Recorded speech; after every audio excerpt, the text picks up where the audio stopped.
I welcome you all in today's session.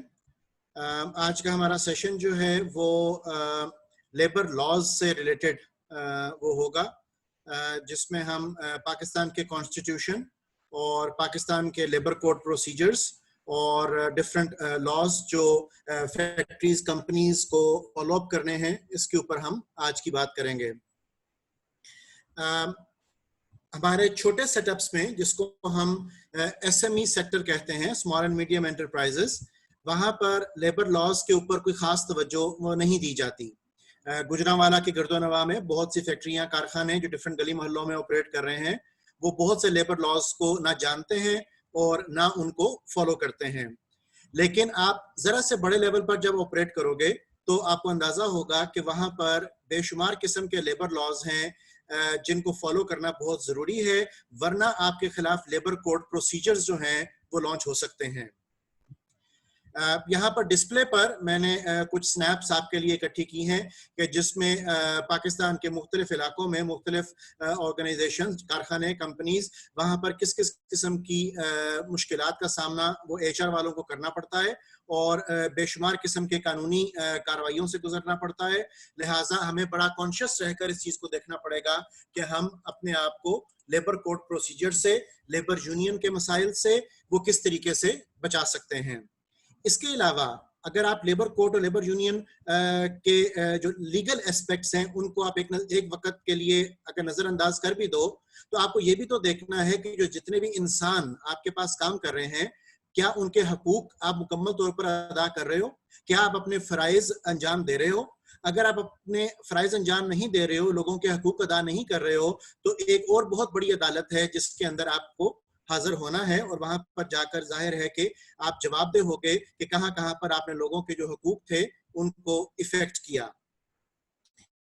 Therefore हम जब different तरह के कॉन्टेक्स्ट में ऑर्गेनाइजेशंस को स्टडी करते हैं तो ह्यूमन रिसोर्स के हवाले से लीगल एस्पेक्ट्स को मद्देनजर रखना वो हमारे लिए बहुत जरूरी है। अब लीगल एस्पेक्ट्स में आपके चाइल्ड लेबर के मसाइल भी हैं, मिनिमम वेज एक्ट के मसाइल भी हैं, फैक्ट्रीज एक्ट 1934 की हम बात करेंगे, सोशल सिक्योरिटी के बारे में हम बात करेंगे, आपके वर्कर वेलफेयर फंड्स के बारे में बात करेंगे, कॉन्स्टिट्यूशन की बात करेंगे, आइन ऑफ जो है पाकिस्तान का, कॉन्स्टिट्यूशन ऑफ पाकिस्तान, हम उसकी बात करेंगे कि आइन में किस किस तरीकों से काम करने वाले लोगों को तहफ़्फ़ुज़ जो है वो दिया गया है, ताकि हम कहीं पर भी ना अल्लाह की अदालत में और ना दुनिया की अदालत में हम पेश हों इस तरीके से कि हमारे खिलाफ कोई केसेस जो हैं वो मौजूद हों या हमने किन्हीं लोगों की हक तलफी जो है वो की हो। देयरफॉर अब बड़े से बड़ी ऑर्गेनाइजेशंस भी हों, फॉर एग्जांपल ये आपके सामने जो इस वक्त तस्वीर डिस्प्ले है, ये नेस्ले फैक्ट्री के बारे में आपको यहाँ पर एहतजाज दिखा रहे हैं। तो नेस्ले फैक्ट्री के 27 मजदूरों को फौरी तौर पर बहाल किया जाए और नेस्ले एक्शन कमेटी कबीरवाला वालों ने इस हड़ताल को कॉल किया। अब हमें इस बारे में बड़ा कॉन्शियस रहना होगा कि बड़े से बड़ी ऑर्गेनाइजेशन जो हैं उसके खिलाफ भी जो लेबर यूनियन के लोग हैं वो सरगर्म हो सकते हैं, और लेबर यूनियन का सड़कों पे आने का मतलब ये होगा कि आपने मीडिया को कॉल कर लिया है, और अगर मीडिया आपके खिलाफ हो जाता है और मीडिया आपकी खबर नशर कर देता है तो आपकी ऑर्गेनाइजेशन की जो गुडविल होगी वो बहुत जल्दी खत्म हो जाएगी। देयरफॉर सिर्फ लोगों के डर से नहीं, सिर्फ लीगल कॉन्टेक्स्ट के डर से नहीं, हमें खुद से इस बात का एहसास करना है कि कौन कौन से तरीकों से हम अवाम उन नास की फलाह बहबूद के लिए, वर्कर्स की फलाह बहबूद के लिए वो काम कर सकते हैं, और किस किस तरीके से हम अपने फ़राइज़ की अदायगी वो करेंगे। सो आज का जो हमारा सेशन है माय डियर स्टूडेंट्स, ये हमारा basically legal aspects of HR इसके ऊपर बात करेगा, और ये बात याद रखिएगा कि इसी हवाले से नेक्स्ट वीक की आपकी जो डायरी होगी वो ड्यू होगी। अब हम कुछ नेस्ले के कॉन्टेक्स्ट में बात शुरू करते हैं।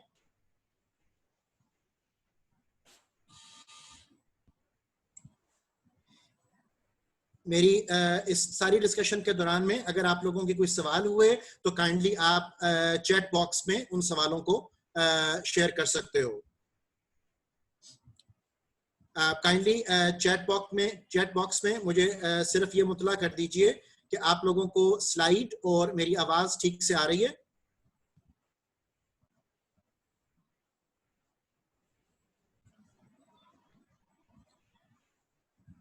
ओके, जज़ाकल्लाह।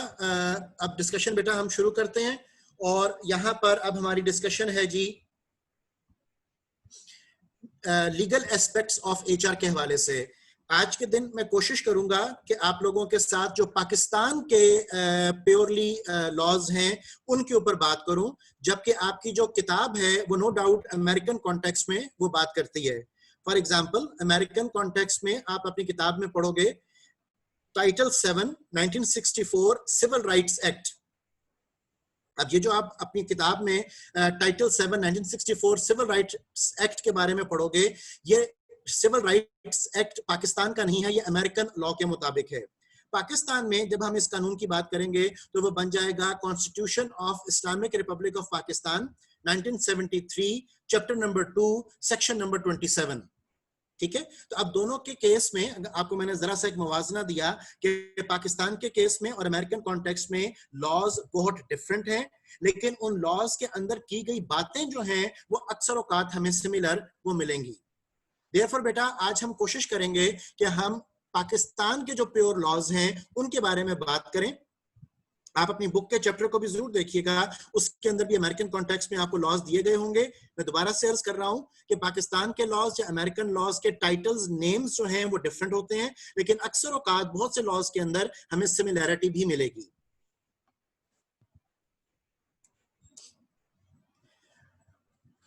All right, dear. Now I welcome you in equal employment practices in Pakistan. This is the chapter we are going to talk about. इस स्लाइड को मैं जूम नहीं कर रहा हूं, उसकी वजह यह है कि जूम करने से बाजुकात स्ट्रीमिंग जो है, जो लाइव स्ट्रीमिंग हो रही है वो खराब हो जाती है। Therefore, I hope के स्लाइड का इतना डिस्प्ले आपके लिए विजिबल होगा। अदरवाइज ये तमाम स्लाइड्स बेटा आपके गूगल क्लासरूम के ऊपर भी वो शेयर्ड हैं। इसके अलावा इस चैप्टर के साथ साथ आपको मैं कुछ लेबर लॉज की डिटेल, कुछ आपको मैं लॉज दिखाऊंगा, और उसके अलावा बेटा आपसे मैं लेबर पॉलिसी जो पाकिस्तान की है और जो पंजाब की है आपके साथ मैं वो शेयर करूंगा। एम्प्लॉयमेंट के बारे में जो पाकिस्तान का डेटा इकट्ठा किया जाता है उसके ऊपर हम बात करेंगे। So there are going to be many interesting concepts and details we are going to talk about. Okay बेटे, आप सबसे पहले जैसे आप टाइटल ऑफ द चैप्टर देख रहे हो, equal employment practices in Pakistan. Equal employment का वर्ड एचआरएम के लिए बहुत ज्यादा टेक्निकल है, बिकॉज इक्वल एम्प्लॉयमेंट का बेसिक कॉन्सेप्ट वो ये है कि जब भी कोई शख्स आपके पास नौकरी के लिए अप्लाई करे, तो आपको मैंने जैसे फर्स्ट चैप्टर में बताया था कि हम उस शख्स की काबिलियत को मेजर करते हैं in the terms of KSAOs, knowledge, skill, ability and other personality traits. और हमने जो जॉब करवानी है उस जॉब को हम मेजर करते हैं by TDR। TDR stand tasks, duties and responsibilities. ठीक हो गया? अब हमने बेटा ये देखना होता है कि एक शख्स के जो knowledge, skill and ability and other personality traits हैं वो बराबर हो उस जॉब के TDR के। ठीक है, तो हमारे पास एक इक्वेशन बन जाएगी, वो इक्वेशन आप नोट कर सकते हो कि KSAOs is equal to TDR। ठीक है, मैं फिर से रिपीट कर रहा हूं, KSAOs is equal to TDR। knowledge, skill, ability and other personality traits are going to be equal to tasks, duties and responsibilities. अब ये इक्वेशन याद रखिएगा, हमारे थ्रू आउट द सेमेस्टर के अंदर इस इक्वेशन ने चलना है, बल्कि रेस्ट ऑफ द लाइफ आपकी इस इक्वेशन ने चलना है कि जब कभी भी knowledge, skill, ability and other personality traits are equal to TDR तो उसको हम कहते हैं क्वालिफाइड। अच्छा, अभी मुझे एक स्टूडेंट ने पूछा है कि मैं आपको ये सेंड कर दूं, मैं आपको ये सेंड कर रहा हूं बेटा।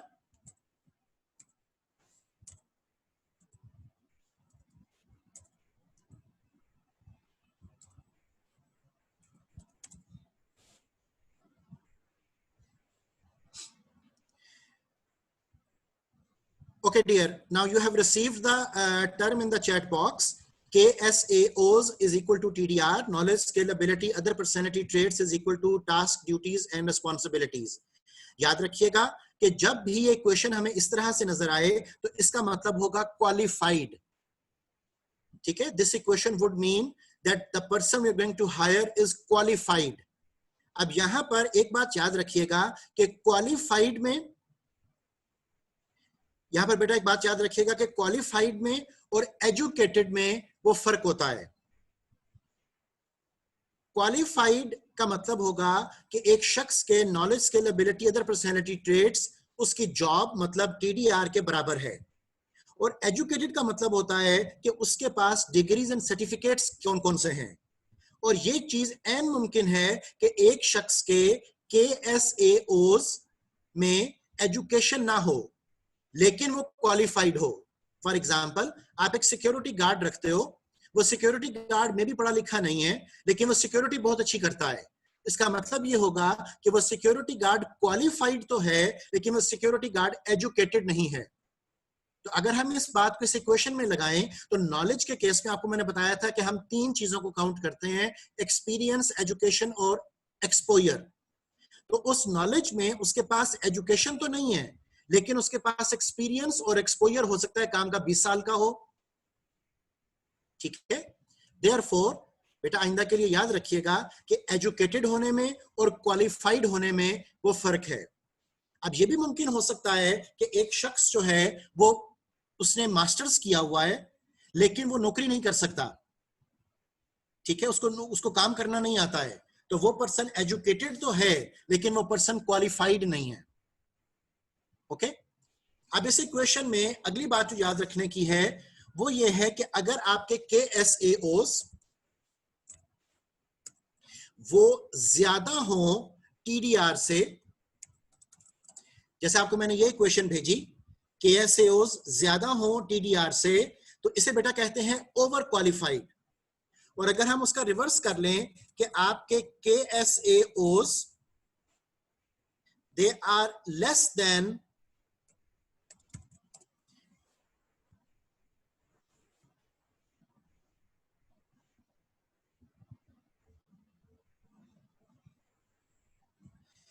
तो अगर आपके KSAOs लेस देन TDR हो तो इसको बेटा हम कहते हैं अंडर क्वालिफाइड।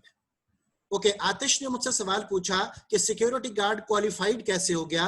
तो बेटा आपको मैं यही तो बता रहा हूं कि सिक्योरिटी गार्ड में भी एजुकेटेड ना हो लेकिन वो क्वालिफाइड है on the basis of experience and exposure. ठीक है, क्वालिफाइड होने में और एजुकेटेड होने में फर्क है। मैं जो चीज आपको समझा रहा हूं वो ये है कि security guard is qualified but security guard might not be educated. ठीक है, तो अब सिक्योरिटी गार्ड की डेफिनेशन के अंदर जब हम नॉलेज, स्किल एंड एबिलिटीज की बात करेंगे तो उसके नॉलेज में एक्सपीरियंस और एक्सपोजर तो है लेकिन उसके नॉलेज में हो सकता है कि जो एजुकेशन वाला एलिमेंट है वो मिसिंग हो। इसी तरह अगर एक पढ़ा लिखा आदमी है, एजुकेटेड है, लेकिन उसको नौकरी करनी नहीं आती, ठीक है, तो इसका मतलब यह होगा कि उसके पास एजुकेशन तो है लेकिन वो नौकरी के मुताबिक क्वालिफाइड नहीं है। ओके, मुझसे सवाल बेटा पूछ रहे हैं कि अंडर क्वालिफाइड की डेफिनेशन क्या है। तो बेटा अंडर क्वालिफाइड का मतलब यह है कि उसका knowledge, skill, ability and other personality traits are less than the job requirement. ठीक है, जैसा अभी आपको मैंने इक्वेशन लिखकर भेजी है, लेस देन जॉब रिक्वायरमेंट का मतलब है कि उसके पास या नॉलेज की कमी है या स्किल्स की कमी है या एबिलिटी की कमी है या उसकी पर्सनैलिटी हो सकता है कि जॉब रिक्वायरमेंट के मुताबिक वो ना हो।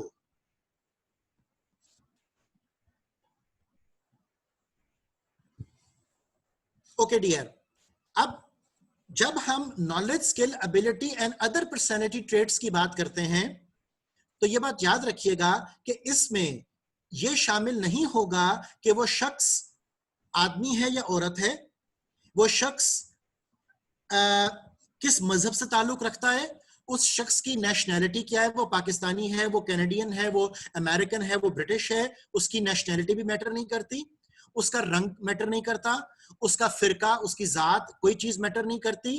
ठीक है, तो अगर हम इन बेसिस के ऊपर कि हम किसी पर्टिकुलर मजहब के बंदे को हायर करें या किसी पर्टिकुलर नेशनैलिटी के बंदे को हायर करें तो उसको हम कहते हैं कि डिस्क्रिमिनेशन हो रही है। और डिस्क्रिमिनेशन के केस में वो इक्वल एम्प्लॉयमेंट अपॉर्चुनिटी की खिलाफ वर्जी होगी। आप कानून तहफ़्फ़ुज़ देता है तमाम लोगों को जो उस इलाके के अंदर रिहाइश पजीर हों। जैसे फॉर एग्जांपल हमारे मुल्क में डिफरेंट माइनॉरिटीज हैं, हमारे मुल्क में डिफरेंट अकलियतें हैं जो यहाँ पर रहती हैं। तो अगर हम सिर्फ मेजॉरिटी के लोगों को हायर करें और अकलियतों को हायर ना करें, इसका मतलब ये होगा कि आपने इक्वल एम्प्लॉयमेंट अपॉर्चुनिटी की खिलाफ वर्जी कर दी है। और इक्वल एम्प्लॉयमेंट अपॉर्चुनिटी की खिलाफ वर्जी करना ये एक बहुत संगीन जुर्म है, जिसके खिलाफ पाकिस्तान के लेबर कोर्ट के अंदर भी आपके खिलाफ जो केसेस हैं वो इजीली फाइल हो सकते हैं और इसके ऊपर काफी ज्यादा हर्जाना हो सकता है आपको वो पे करना पड़े। देयरफॉर याद रखिएगा कि हर वो शख्स जो काम करने के काबिल हो और उसके knowledge, skill, ability and other personality traits TDR के मुताबिक हो तो वो शख्स क्वालिफाइड है और उस शख्स को नौकरी पर रखना जरूरी होगा। ठीक है, एक और बात इसमें याद रखिएगा, बाज औकात ऐसी सिचुएशंस हमारे सामने आ सकती हैं कि जिसमें एक पर्टिकुलर रंगो मजहब का बंदा या एक पर्टिकुलर नेशनलिटी का बंदा उसको रखना जरूरी है। अब उसकी एग्जांपल क्या हो सकती है? उसकी एग्जांपल ये हो सकती है कि फॉर एग्जांपल आपने एक मस्जिद के लिए सिक्योरिटी गार्ड रखना है। अब आपने कहा कि एक मस्जिद के लिए जो सिक्योरिटी गार्ड है वो मुसलमान ही होना चाहिए, या एक चर्च के लिए आपने सिक्योरिटी गार्ड रखना है तो आपने कहा कि जो चर्च के लिए सिक्योरिटी गार्ड है वो क्रिश्चियन होगा। ठीक है, अब आपने कहा कि मजहब या मजहब की बुनियाद पर एक मस्जिद का सिक्योरिटी गार्ड या एक चर्च का सिक्योरिटी गार्ड वो हायर किया जा रहा है, तो ये चीज पॉसिबल होगी, लेकिन किस शर्त पर? कि अगर एक पर्टिकुलर मजहब उस काम को करने के लिए वो जरूरी हो। ठीक है, ओके बेटा, मुझसे ये सवाल पूछ रहे हैं कि टीडीआर क्या होता है। बेटा टीडीआर होता है टास्क, ड्यूटीज एंड रिस्पॉन्सिबिलिटीज। अमाद, ये जो टीडीआर का जिन्होंने सवाल पूछा है काइंडली उनको ग्रुप से एक्सपेल कर दीजिए, बिकॉज जो लोग अपने फर्स्ट नेम के साथ नहीं आएंगे, आई एम सॉरी बेटा, वो पार्टिसिपेट नहीं कर सकते हैं। हाँ जी सर, मैंने इनको प्राइवेटली 3-4 दफा एसएमएस किया, मैसेज किया है चैट में कि ये अपना नाम चेंज करें, लेकिन वो कर नहीं रहे। मैं कर देता हूँ सर, ठीक है, थैंक यू जी प्लीज, थैंक यू।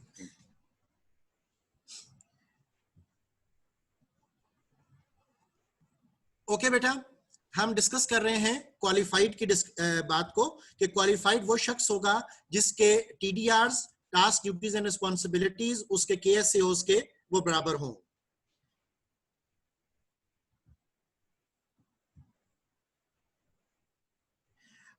ओके, अब अगर हम किसी पर्टिकुलर नेशनैलिटी या रिलीजन की बेसिस पर किसी को हायर करते हैं तो उस केस में हम उसकी जो टर्म यूज करेंगे दैट वुड बी, ये बेटा एक फ्रेंच का वर्ड है, बोनाफाइडे ऑक्यूपेशनल क्वालिफिकेशन। अभी हमारे चैप्टर में ये टर्म आ जाएगी, आप उसको देख लोगे। उसको हम कहते हैं बेटा बोनाफाइडे ऑक्यूपेशनल क्वालिफिकेशन। बोनाफाइडे ऑक्यूपेशनल क्वालिफिकेशन का मतलब होता है कि वो शख्स जो है किसी पर्टिकुलर रंगो मजहब, किसी पर्टिकुलर नेशनैलिटी, किसी पर्टिकुलर सेक्ट कास्ट, किसी पर्टिकुलर जेंडर से बिलोंग करता होगा और उस शख्स का उस काम को करने के लिए उस नेशनैलिटी या उस मजहब का होना जरूरी है। ओके, अब ये टर्म जो भी मैंने आपके सामने बोली, बोनाफाइडे ऑक्यूपेशनल क्वालिफिकेशन, ये भी आपको मैं यहाँ स्लाइड्स के ऊपर वो सारी उसकी हम डिटेल वो देखते हैं।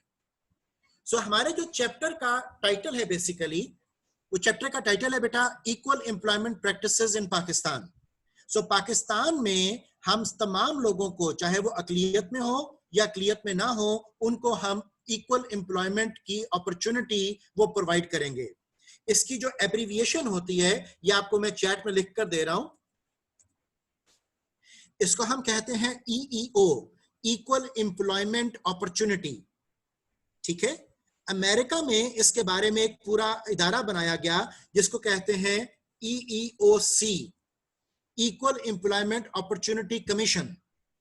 ठीक है, हमारे पाकिस्तान में एज सच कोई इक्वल एम्प्लॉयमेंट अपॉर्चुनिटी कमीशन तो नहीं है, लेकिन हमारे पाकिस्तान में इक्वल एम्प्लॉयमेंट अपॉर्चुनिटी का तहफ़्फ़ुज़ जो है वो आपके आइन में 1973 के आइन में, 1973 के कॉन्स्टिट्यूशन में वो दिया गया है। ठीक है, उसको भी हम यहाँ पर अभी गो थ्रू करेंगे इंशाल्लाह, अभी आप उसको डिटेल में वो देखोगे, राइट। और तमाम ऑर्गेनाइजेशंस के लिए ये मैंडेटरी होगा कि वो इक्वल एम्प्लॉयमेंट अपॉर्चुनिटी का ख्याल रखें। फॉर एग्जांपल, अगर कोई शख्स डिसेबल्ड है जो आपके पास जॉब के लिए अप्लाई करता है, हम इसको यूं डिस्कस कर सकते हैं कि सपोज आपके ऑर्गेनाइजेशन के अंदर आपकी कारखाना है, फैक्ट्री है, कंपनी है, वहां पर एक अकाउंट्स की जॉब ओपन है। अब एक अकाउंटेंट को आपने हायर करना है, आपके पास 10 लोग अप्लाई करते हैं, उनमें से 10 में से एक शख्स जो है वो चल नहीं सकता, ठीक है, वो डिसेबल है। अगर कोई शख्स चल नहीं सकता और आप उसको हायर सिर्फ इसलिए नहीं कर रहे हो कि वो चल नहीं सकता है, तो ये आपकी डिस्क्रिमिनेशन होगी और आपकी कंपनी फैक्ट्री के खिलाफ इक्वल एम्प्लॉयमेंट अपॉर्चुनिटी का केस जो है वो फाइल हो सकता है। बिकॉज अगर एक पर्सन चल नहीं सकता लेकिन अकाउंट्स का काम कर सकता है, तो उसके पास भी नौकरी करने का उतना ही हक है जितना तमाम उन लोगों के पास नौकरी करने का हक है जो चल सकते हैं, ठीक है। लेकिन फर्ज करें आपकी ऑर्गेनाइजेशन की कोई मजबूरी है, आपने कहा कि जी हमारे यहाँ जो ऑफिस है वो बहुत किसी ऊपर वाली बिल्डिंग पर है, वहां पर एक अपाहज शख्स के लिए पहुंचना मुश्किल होगा, तो उस केस में आप इस चीज को कोर्ट में एक्सप्लेन करोगे कि बिकॉज ऑफ दिस बोना फाइडे ऑक्यूपेशनल क्वालिफिकेशन, कि हमें एक पर्टिकुलरली बंदा वो वाला चाहिए कि जो सीढ़ी चढ़कर ऊपर जा सके, उस केस में हम इस शख्स को हायर वो नहीं कर रहे हैं। अदरवाइज अगर एक ऑर्गेनाइजेशन अफोर्ड कर सकती है, वहां पर लिफ्ट सर्विस है या वहां पर रैंप्स बने हुए हैं जिससे कि एक शख्स अपनी व्हील चेयर के अंदर भी बैठकर ऑफिस में जा सकता है, तो वहां पर वो डिस्क्रिमिनेशन के लिए अब इसको बुनियाद नहीं बना सकते। लिहाजा याद रखिएगा बेटा कि ये आपको मैं एग्जांपल्स कोट कर रहा हूं अभी सिर्फ हायरिंग के हवाले से, लेकिन ये एग्जांपल्स आपके एचआरएम की जितनी भी फंक्शनैलिटीज हैं, रिक्रूटमेंट एंड सिलेक्शन है, ट्रेनिंग एंड डेवलपमेंट है, परफॉर्मेंस अप्रेजल है, आपके कंपनसेशन एंड बेनिफिट्स हैं, ये तमाम के ऊपर अप्लाई होगा। अगेन एक और एग्जांपल आपके सामने मैं कोट करता हूं कि आप अगर एक ऑर्गेनाइजेशन में ऑपरेट कर रहे हो और वहां पर आप जो मेल्स हैं उनको आप सैलरी ज्यादा दे रहे हो और जो फीमेल्स हैं आप उनको सैलरी कम दे रहे हो, जबकि उनके वर्किंग आवर्स, उनकी जॉब डेजिग्नेशन सेम है, तो ये भी आपकी डिस्क्रिमिनेशन कहलाएगी। अब ये पर्टिकुलर एग्जांपल मैंने इसलिए कोट की है बिकॉज सिर्फ पाकिस्तान में नहीं, पूरी दुनिया के अंदर ये बात विटनेस की गई कि खवातीन की जो सैलरीज हैं वो आमतौर पर मर्दों की निस्बत कम होती हैं, जबकि हो सकता है कि वो काम उतना ही परफॉर्म कर रही हो, उनकी क्वालिफिकेशन भी उतनी ही हो, डेजिग्नेशन भी वही हो, वो टारगेट्स भी वही अचीव कर रही हो, ऑब्जेक्टिव्स भी वही मीट कर रही हो, लेकिन पूरी दुनिया के अंदर ये चीज देखी गई कि जनरली स्पीकिंग। जी बेटा,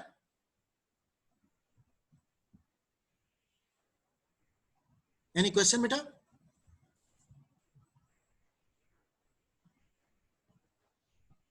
Anyone, any question?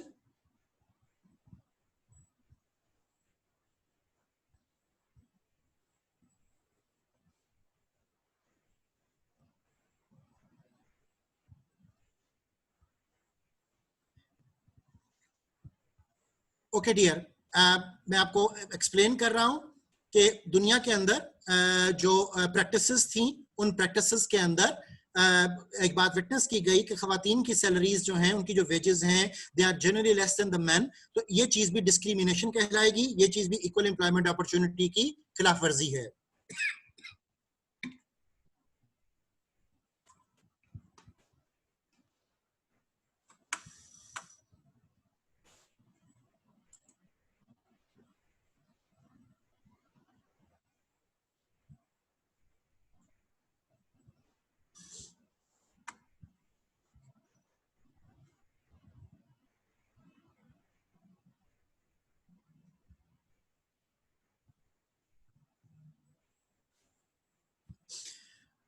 ओके आतिश बेटा, आपका क्वेश्चन ये है कि अगर एक शख्स वेल क्वालिफाइड हो और एक हैंडीकैप्ड है तो उसको जॉब से निकाला जा सकता है? तो इसका बेटा जवाब ये है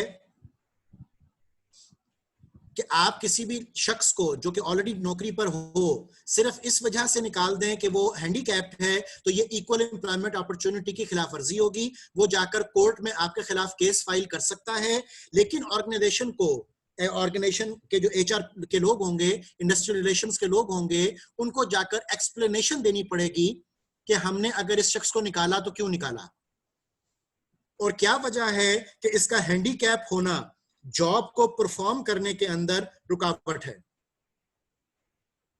ठीक है, सो अब अगर ऑफिस आपका 3rd and 5th फ्लोर के ऊपर है और वहां पर सिर्फ सीढ़ियां हैं जाने के लिए, वहां पर कोई लिफ्ट नहीं है, वहां पर रैंप्स नहीं बने हुए हैं, तो ऑर्गेनाइजेशन को ये जस्टिफिकेशन कोर्ट में देनी पड़ेगी अगर वो शख्स जाकर कोर्ट में आपके खिलाफ केस फाइल वो करता है। क्लियर बेटा?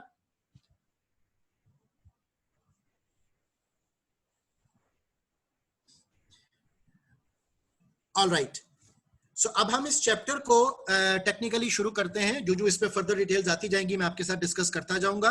So equal employment practices in Pakistan में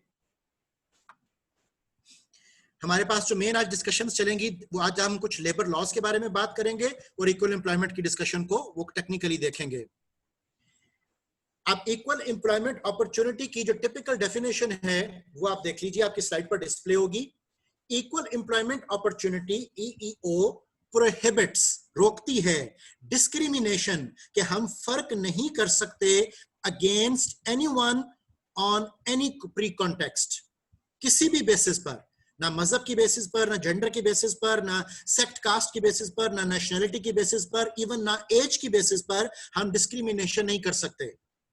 ठीक है, सो EEO equal employment opportunity speaks of the equality of every human being irrespective of gender, religion, caste, ethnicity, color, age, physical disability, and etc. while considering a candidate before, during, and after employment.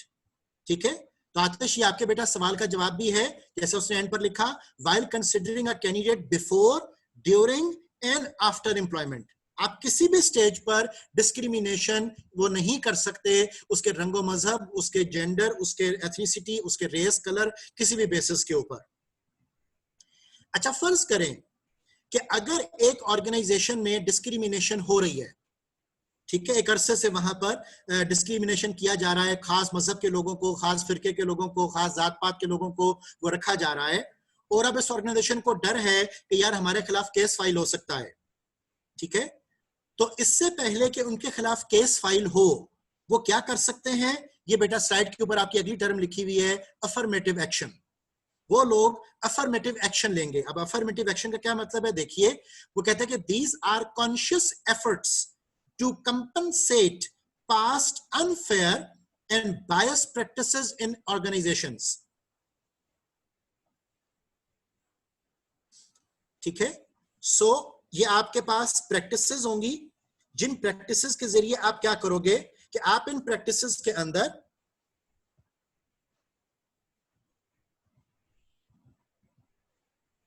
Compensate करोगे लोगों को, consciously efforts करोगे, जिन efforts से आप organisations में discrimination जो past में आपने की हुई थी उसको अवॉइड कर सको। ठीक है, डेफिनेशन को बेटा फिर से एक दफा मेरे साथ देखिए कि these are conscious efforts to compensate past unfair and bias practices in organisations. Okay, laws in Pakistan, last line में आपसे पढ़ रहा हूं, laws in Pakistan make it obligatory, obligatory का मतलब होता है कि ये आपके लिए शर्त है कि आपने इसको करना है, on employer to follow equal employment practices and do not discriminate in employment on any pretext, कि पाकिस्तान में भी ये कानून मौजूद है और आप किसी भी बेसिस पर लोगों के दरमियान डिस्क्रिमिनेशन नहीं कर सकते।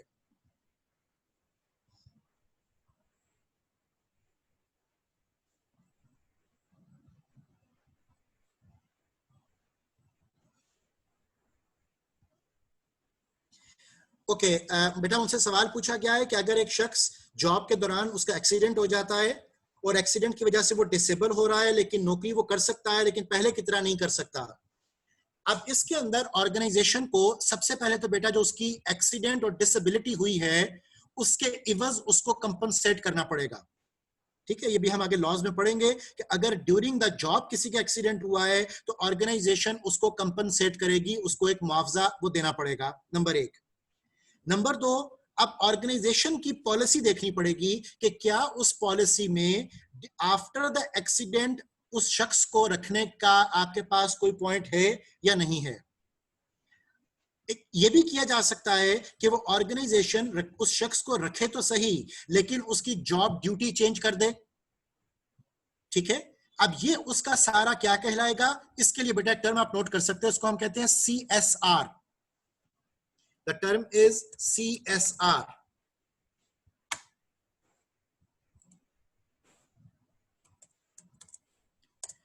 ठीक है, CSR का मतलब होता है कॉर्पोरेट सोशल रिस्पॉन्सिबिलिटी। ओके, अब ये उसकी कॉर्पोरेट सोशल रिस्पॉन्सिबिलिटी होगी। अब कॉर्पोरेट सोशल रिस्पॉन्सिबिलिटी के हवाले से याद रखिएगा, अभी हम इसका कानून भी पढ़ेंगे कि कॉर्पोरेट सोशल रिस्पॉन्सिबिलिटी ऑर्गेनाइजेशन के इनसाइड भी होती है और आउटसाइड भी होती है। ठीक है, फॉर एग्जांपल सियालकोट की एक बहुत बड़ी फर्म है, उस फर्म में एक मुलाजिम को कैंसर डायग्नोज हो गया और उस कैंसर का इलाज जो है वो बहुत महंगा था। ठीक है, कई करोड़ रुपया उसके ऊपर स्पेंड होना था। तो उस ऑर्गेनाइजेशन ने अपने उस वर्कर को, जिससे जाहिर है कि उनके लिए काफी साल काम किया हुआ था, वो कोई 2 करोड़ रुपए तक का खर्चा उन्होंने बर्दाश्त किया और उस शख्स को बाहर ऑपरेशन के लिए भेजा।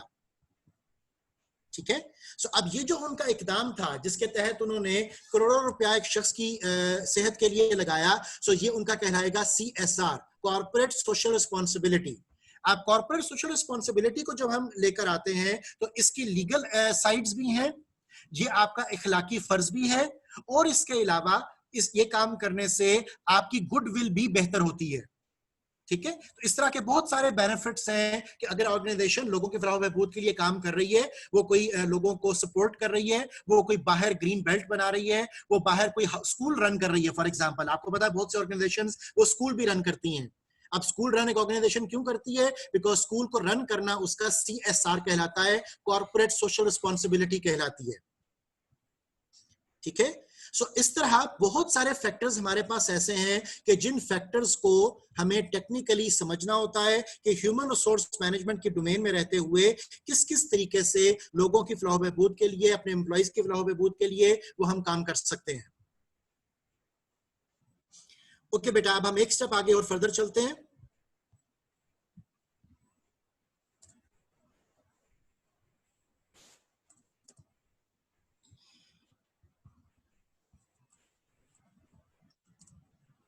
राइट डियर, यहां पर बेटा अब हम constitution of Islamic Republic of Pakistan 1973 की कुछ बात करेंगे, जिसको आप अपने मैट्रिक FSC के अंदर हो सकता है वो 1973 का आइन पढ़कर आए हुए वो टॉपिक।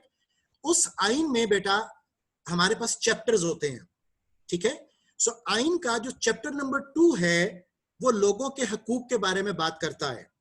अब चैप्टर नंबर 2 का जो आर्टिकल नंबर 27 है वो आपके सामने यहां पर दर्ज है, जिसको हम उर्दू में शिक भी कहते हैं। ठीक है, बाब 2 शिक 27। यहां पर वो लिखता है कि article 27 of constitution of Pakistan prohibit discrimination based on sex in services of Pakistan. ठीक है, मीन्स आप जेंडर की बेसिस पर मेल फीमेल के दरमियान में आप डिस्क्रिमिनेशन नहीं कर सकते। Further make it obligatory to take steps to ensure full participation of women in all spheres of national life। और इसके अलावा ये बात भी उसके अंदर दर्ज है कि हम खवातीन को शमूलियत देंगे उन तमाम तर कामों में जो के काम पाकिस्तान के अंदर किसी भी शोबा से बिलोंग वो करते हों। ठीक है, सो खवातीन के हकूक के तहफ़्फ़ुज़ के लिए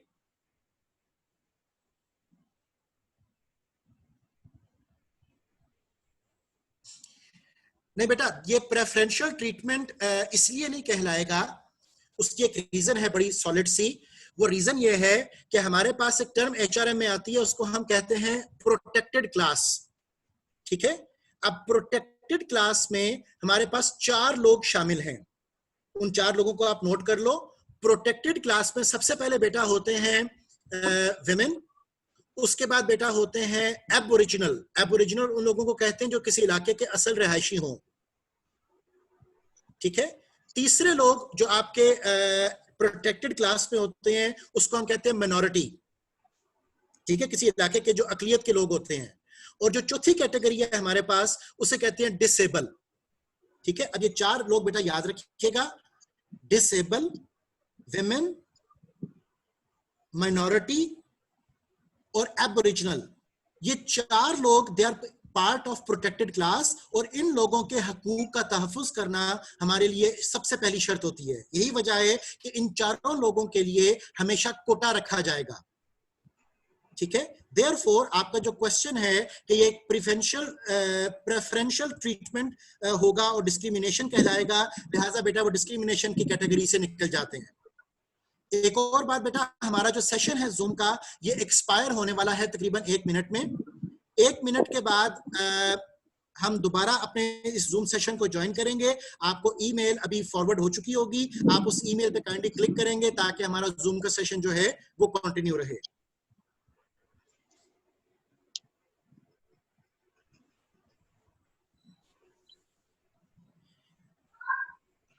ओके, मेरे पास अभी तकरीबन चंद सेकंड्स बाकी हैं। मैं दोबारा से फर्स्ट लाइन को आपके साथ पढ़ रहा हूं। वो कहता है कि article 27 of constitution of Pakistan prohibit discrimination based on sex in services of Pakistan, further make it obligatory to take steps to ensure full participation of women in all spheres of national life. ठीक है, आगे पढ़िए। Article 34 और 38A वो हमें क्या बता रहा है? आर्टिकल 34 और 38A हमें बता रहा है कि it is responsibility of state to work for well being of people of Pakistan, ठीक है, लोगों के फलाह बहबूद के लिए वो काम करें, by raising their standard of lives and taking steps to prevent concentration of wealth in few hands and exercise of equal right between employer and employee। अब यहां पर बेटा हम टर्मिनेट कर रहे हैं अभी इस सेशन को। आफ्टर अ मिनट इंशाल्लाह आपसे दोबारा हम ज्वाइन बैक करते हैं, जल्दी से ट्यून कीजिएगा।